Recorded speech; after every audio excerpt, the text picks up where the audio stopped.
ସମସ୍ତଙ୍କୁ ପଢ଼ା ଲେଖା ବହୁ ଦରକାର, କିନ୍ତୁ ଶାଶୁଘର ଆସିଲା ପରେ ସମସ୍ତେ ଚାହାନ୍ତି ସେ ମୂର୍ଖଙ୍କ ପରି ରହୁ। କିଛି ନ ବୁଝୁ ନ ଶୁଣ, ବାସ୍ ସେତିକି ହିଁ କରୁ। ଯାହା ତୁମେ କହିବ, ଯାହା ତୁମେ ଚଳିବ ସେମିତି ସେ ଚଳିବ।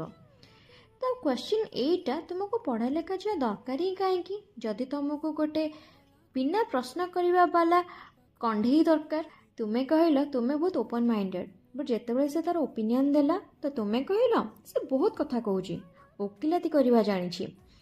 ଏଜୁକେସନ୍ର ମାନେ ଖାଲି ଡିଗ୍ରୀ ନୁହେଁ, ସେଇଟା ଗୋଟେ ଚିନ୍ତାଧାରା, ଗୋଟେ ସାହସ ହେଇଥାଏ ଭୁଲକୁ ଭୁଲ ଆଉ ଠିକ୍କୁ ଠିକ୍ କହିବାର।